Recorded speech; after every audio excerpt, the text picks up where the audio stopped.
ओम शांति। आज 5 फरवरी 2022 की बाबा की साकार मुरली है। मुरली की महावाक्य है, मीठे बच्चे समझदार बन, अपना पोता मेल देखो। कोई कर्मेंद्रिय धोखा तो नहीं देती है। सारे दिन में कोई भूल हो तो अपने आप को सजा दो। प्रश्न है, बाप से सच्चा व्यापार करने व ऊंच पद पाने का आधार क्या है? उत्तर है, बाप से सच्चा व्यापार करना है तो बाप के हर डायरेक्शन पर चलो। बाबा कहते, बच्चे यदि ऊंच पद पाना है तो अंदर में जो भी बुरी आदतें हैं वह निकाल दो। कुदृष्टि, क्रोध आदि से बहुत नुकसान होता है। इसलिए कर्म, अकर्म, विकर्म की गुह्य गति जो बाप ने समझाई है उसे बुद्धि में रखो। ओम शांति। बच्चे आत्म अभिमानी होकर बैठे हो, हर एक बात अपने आप से पूछनी होती है। बाबा युक्ति बताते हैं कि अपने आप से पूछो कि हम आत्म अभिमानी होकर बैठे हैं, बाप को याद कर रहे हैं। तुम्हारी यह सेना है, उस सेना में सिर्फ जवान होते हैं। तुम्हारी इस सेना में बूढ़े, जवान, बच्चे आदि सब हैं। 80-90 वर्ष के बूढ़े भी हैं। यह सेना है माया पर जीत पाने के लिए। हर एक को माया पर जीत पाकर बाप से बेहद का वर्षा लेना है। माया बड़ी जबरदस्त है, बड़ी प्रबल है, बहुत तूफान लाती है। हर एक कर्मेंद्रिय धोखा देती है। सबसे जास्ती धोखा देने वाली कौन सी कर्मेंद्रिय है? आंखें सबसे जास्ती धोखा देती है। बच्चों को समझाया जाता है, भल स्त्री पुरुष हो तो भी बुद्धि से समझो हम बीके हैं, नहीं तो आंखें बहुत धोखा देगी। यह भी चार्ट में लिखना चाहिए। सारे दिन में हमको कौन सी कर्मेंद्रिय ने धोखा दिया है? आंखें नंबर 1 धोखा देने वाली हैं। आंखें नुकसान बहुत करती हैं। सूरदास का मिसाल देखा, मुझे आंखें धोखा देती हैं तो आंखें निकाल दी। भल बच्चे सर्विस बहुत अच्छी करते हैं, परंतु माया भी कम नहीं है।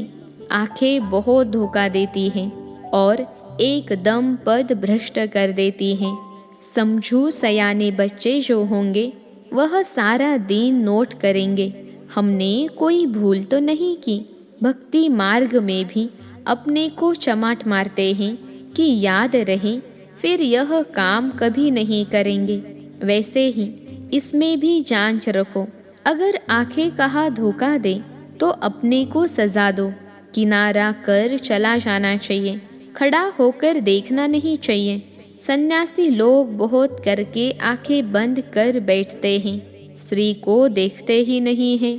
वहाँ पुरुषों को आगे, स्त्रियों को पिछाड़ी में बिठाते हैं। यहाँ भी तुम बच्चों को मेहनत करनी है। विश्व का राज्य पाना कोई मासी का घर नहीं है। अभी तुम बच्चे हो संगम युग पर। बाबा कहते हैं, संगम के साथ साथ पुरुषोत्तम अक्षर जरूर लिखो जो किसको भी समझाने में सहज हो। पुरुषोत्तम संगम युग, जबकि तुम मनुष्य से देवता बनते हो। गायन है ना, मनुष्य से देवता किए। कौन से मनुष्य? कलयुगी। देवताएं तो रहते हैं सतयुग में, तो कलयुगी मनुष्यों को देवता, नरकवासियों को स्वर्गवासी बनाने के लिए ही बाप आते हैं। यह भी अभी तुम जानते हो। मनुष्य तो घोर अंधियारे में पड़े हैं। बहुत हैं जो कभी स्वर्ग को देख भी नहीं सकेंगे। बाप कहते हैं, तुम्हारा यह धर्म सुख देने वाला है। भलगाते भी हैं हेविनली गॉड फादर, परंतु उसने हेविन की स्थापना किया यह नहीं जानते। और धर्म वाले भी कहते हैं हेविनली गॉड फादर, परंतु उनको यह मालूम नहीं है कि हेविन में हमारा पार्ट नहीं है। क्रिश्चियन लोग खुद कहते हैं पैराडाइज था। इन देवी देवताओं को गॉड गॉडेज भी कहते हैं, परंतु यह नहीं समझते तो ज़रूर गॉड ने उनको गॉड गॉडेज बनाया होगा। तुमको बाप अब ऐसा बना रहे हैं तो तुमको मेहनत भी करनी चाहिए। अपने से रोज पूछो, मुझे कौन सी कर्मेंद्रिय धोखा देती हैं? जबान भी कम नहीं है। अच्छी चीज़ देखेंगे तो दिल होगी यह खाओ। आगे तुम बच्चों की कचहरी होती थी, भूल बताते थे। शिव बाबा के यज्ञ से कोई चीज़ चोरी करना बड़ा खराब है, परंतु माया नाक से बहुतों को पकड़ती है। तो बाप कहते हैं, बच्चे बुरी आदतें जो हैं वह निकालनी चाहिए, नहीं तो ऊंच पद पा नहीं सकेंगे, भल स्वर्ग में जाएंगे। परंतु कहा राजा कहा प्रजा, प्रजा में भी गरीब साहूकार होते हैं। तो कर्मेंद्रियों की बहुत संभाल रखनी चाहिए, पोतामेल रखना चाहिए। यह भी व्यापार है ना, कोई बिरला ही यह व्यापार करे। बाप समझाते हैं, बच्चे अगर मेरे से व्यापार करना है, ऊंच पद पाना है तो डायरेक्शन पर चलो। माया तुमको भुलाएगी ज़रूर। अगर बाप की मत पर नहीं चलेंगे तो पिछाड़ी में सब साक्षात्कार होंगे, फिर तुम बहुत पछताएंगे। अभी तो सब कहते हैं हम नर से नारायण बनेंगे, परंतु अपने आप से पूछते रहो, बाबा के डायरेक्शन को अमल में लाओ तो बहुत उन्नति होगी। सारे दिन का पोता मेल निकालो। आँखों ने कहा धोखा तो नहीं दिया, मंजिल बहुत ऊंची है, इसलिए 8 रत्न नहीं 5 विद ऑनर निकलते हैं। भल 9 रत्न भी होते हैं, उसमें नंबर 1 तो है बाबा। बाकी 8 रत्न जब कोई ग्रहचारी बैठती हैं तो 8 रत्न की अंगूठी पहनते हैं, तो 5 विद ऑनर 8 ही निकलते हैं। बाकी को कुछ न कुछ दाग लगते हैं, इसमें बड़ी मेहनत है। रावण राज्य है ना, सतयुग में यह बातें ही नहीं होती, क्योंकि रावण राज्य है नहीं। ऊंच पद देने लिए भगवान तुमको पढ़ाते हैं। विचार करो, गुरु भी करते हैं ना, यह तो सद्गुरु हैं। उन्होंने तो सर्वव्यापी कहे बाप से बेमुख कर दिया है। तुम समझा सकते हो। बाप कहते हैं, मामेकम याद करो, मैं पतित पावन हूँ। फिर तुम कहते हो ठिक्कर बित्तर में है। अब बाप कहते हैं, तुम सब आसुरी मत पर मेरी ग्लानि अपकार करते आए हो, अब हमको सब पर उपकार करना है। तुम बच्चों में कुदृष्टि क्रोध आदि कुछ नहीं होना चाहिए, अपना ही नुकसान करते हैं। कुदृष्टि होती है तो उनका भी वाइब्रेशन आता है, दूसरे को भी कशिश होती है। बाबा घड़ी घड़ी बच्चों को ध्यान खींचवाते हैं। बच्चे अपने को देखो कि कोई भी कर्मेंद्रिय के वश हो, विकर्म तो नहीं बनाया। यह है विक्रम संवत। पहले था विक्रमाजित संवत, फिर जब विकर्म करना शुरू करते हैं तो विक्रम संवत होता है। अब बाप बच्चों को कर्म अकर्म विकर्म की गति भी समझाते हैं। कर्म तो करना ही होता है। सतयुग में तुम्हारा कर्म अकर्म बनता है, यह सब बातें तुम अभी जानते हो। दूसरे तो बिल्कुल घोर अंधियारे में हैं। तुमको अभी ज्ञान का तीसरा नेत्र मिलता है। त्रिनेत्री त्रिकालदर्शी बनाने वाला एक ही बाप है। इस ड्रामा के राज को कोई बिल्कुल ही नहीं जानते। तुम मूल वतन, सूक्ष्म वतन, स्थूल वतन सबको जानते हो। आधा समय के बाद फिर दूसरे धर्म आते हैं जो वृद्धि को पाते हैं।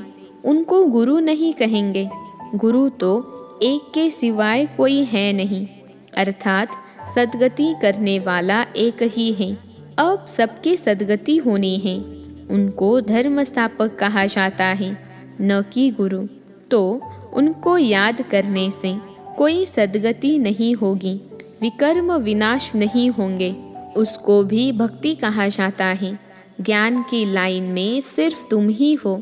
यह है पांडव सेना, तुम सब पंडे हो। शांति धाम और सुख धाम में ले जाने वाले तुम्हारी बुद्धि में है। हम गाइड्स हैं। बाबा भी लिबरेटर और गाइड हैं, हर एक को लिबरेट करते हैं। बाबा कहते हैं मुझे याद करो तो विकर्म विनाश होंगे। फिर अगर कोई विकर्म किया तो 100 गुना दंड हो जाता है। इसलिए जहाँ तक हो सके विकर्म नहीं करो, जो नाम बदनाम हो। विकर्म करने से फिर वृद्धि हो जाएगी। इसलिए अब बहुत खबरदारी रखना। भाई बहन की दृष्टि बहुत पक्की चाहिए। हम ब्रह्मा के बच्चे, शिव के पोत्रे हैं। शिव बाबा से हमने प्रतिज्ञा की है, फिर भी माया बहुत धोखा देती है। कहना बड़ा सहज है, हम लक्ष्मी नारायण बनेंगे, परंतु डायरेक्शन पर भी अमल करना पड़े। स्त्री पुरुष सारा दिन यह ज्ञान की बातें आपस में करते रहे। दोनों कहते हैं हम बाबा से पूरा वर्षा लेंगे, टीचर से पूरा पढ़ेंगे। अरे ऐसा टीचर फिर कब मिलेगा क्या? यह बस तुम ही जानते हो। देवताएं भी बाप को नहीं जानते तो और धर्म वाले कैसे जानेंगे? अब तुमको बाबा सारी सृष्टि के आदि मध्य अंत का ज्ञान सुना रहे हैं। यह ज्ञान फिर प्रायलोप हो जाएगा। मैं ही प्रायलोप हो जाता हूँ तो फिर यह ज्ञान कहाँ से मिलेगा? बाबा बच्चों को युक्ति बताते हैं तो हमेशा याद रखो कि हमको शिव बाबा सुनाते हैं। यह जानते हैं मैं भी शिव बाबा से वर्षा ले रहा हूँ। यह भी स्टूडेंट लाइफ में है। तुम भी मनुष्य से देवता बनने के लिए पढ़ रहे हो। देवताएं होते हैं सतयुग में, कलयुग में मनुष्य हैं, उसमें भी अनेक धर्म हैं। यह बहुत समझने की बातें हैं। यहाँ आते तो बहुत हैं, फिर भी तकदीर में नहीं है तो कहते हमको संशय आता है। शिव बाबा इसमें कैसे आकर पढ़ाते हैं? मैं नहीं जानता हूँ। अरे शिव बाबा अगर न आए तो भला शिव बाबा को याद कैसे करेंगे जो तुम्हारे विकर्म विनाश हो? उनकी याद के बिना तो विकर्म विनाश हो न सके। सजाएं बहुत खानी पड़ेगी, बाकी पाई पैसे का पद मिलेगा। यह राजधानी बन रही है। राजाओं के आगे दास दासिया भी होते हैं ना। बाबा से पूछो कि हमारा शरीर अब छूट जाए तो हम क्या जाकर बनेंगे, तो बाबा सब कुछ सुना देंगे। नंबरवार तो है ना। यह पढ़ाई बड़ी ज़बरदस्त है, इसमें कमाई बहुत है। मनुष्य कमाई के लिए कितने हैरान रहते हैं। रात दिन बुद्धि उसमें लगी रहती है, सट्टा लगाते रहते हैं। तुम्हारे पास भी बड़े व्यापारी लोग आते हैं, कहते हैं क्या करें, फुर्सत नहीं है। अरे विश्व की बादशाही मिलती है, सिर्फ शिव बाबा को याद करना है। अपने इष्ट देव को भी याद तो करते हो ना। कोई देवता को याद करने से विकर्म विनाश नहीं होंगे। इसलिए बाबा बार बार समझाते रहते हैं ताकि कोई ऐसे न कहे कि हमको कोई ने समझाया नहीं। तुम बच्चों को हर एक को पैगाम देना है। एरोप्लेन से पर्चा गिराना भी बहुत अच्छा है। कोई ऐसा न रह जाए जो कहे कि हमको मालूम ही नहीं पड़ा कि बाबा आया है। इसलिए यह सब करना पड़ता है। ब्रह्मा ही शिव का पहला बच्चा, प्रजापिता ब्रह्मा वह भी बाप ठहराना। ब्रह्मा द्वारा शिव बाबा स्वर्ग की स्थापना करते हैं। बाबा कहते हैं मैं इन द्वारा आदि सनातन धर्म की स्थापना कर रहा हूँ। होवनहार विनाश के बाद विश्व में सुख शांति पवित्रता होगी। कल्प कल्प ऐसे स्वर्ग की स्थापना होती है। सदैव बाबा बाबा कहते रहो। बाबा कहने से ही आँखों से प्रेम के आंसू आ जाए। बाबा आपसे कब मिलेंगे, परंतु जो सम्मुख बैठे हैं वह मानते नहीं और नहीं देखने वाले तड़पते हैं। वंडर हैं, लिखते हैं बंधन से छुड़ाओ। कोई कोई तो बाबा के बनकर फिर माया के बन जाते हैं। फिर पिछाड़ी में याद आएगा। मरने समय सबको कहते हैं राम राम कहो, फिर अंत में कशिश होगी। समझेंगे बाबा की याद से हम विकर्म तो विनाश करें।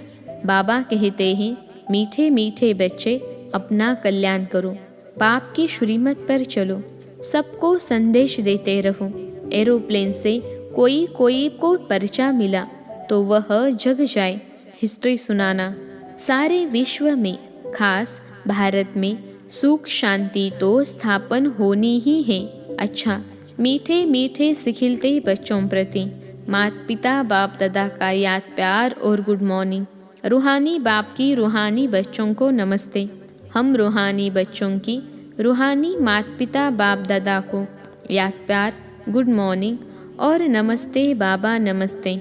धारणा के लिए मुख्य सार। पहली पॉइंट है भाई बहन व भाई भाई की दृष्टि पक्की करनी है। बहुत खबरदार रहना है, ऐसा कोई कर्म न हो जो बाप का नाम बदनाम हो। दूसरी पॉइंट है बाप में कभी भी संशय नहीं लाना है, प्रेम से बाप को याद करना है। रात दिन पढ़ाई पर ध्यान देकर कमाई जमा करनी है। आज का वरदान है सदा विजय की स्मृति से हर्षित रहने और सर्व को खुशी दिलाने वाले आकर्षण मूर्त भव। सदा विजय की स्मृति से हर्षित रहने और सर्व को खुशी दिलाने वाले आकर्षण मूर्त भव। विश्लेषण है हम कल्प कल्प की विजयी आत्मा हैं। विजय का तिलक मस्तक पर सदा चमकता रहे तो यह विजय का तिलक औरों को भी खुशी दिलाएगा, क्योंकि विजयी आत्मा का चेहरा सदा ही हर्षित रहता है। हर्षित चेहरे को देखकर खुशी के पीछे स्वतः ही सब आकर्षित होते हैं। जब अंत में किसी के पास सुनने का समय नहीं होगा, तब आपका आकर्षण मूर्त हर्षित चेहरा ही अनेक आत्माओं की सेवा करेगा। आज का स्लोगन है अव्यक्त स्थिति की लाइट चारों ओर फैलाना ही लाइट हाउस बनना है। अव्यक्त स्थिति की लाइट चारों ओर फैलाना ही लाइट हाउस बनना है। अच्छा, ओम शांति।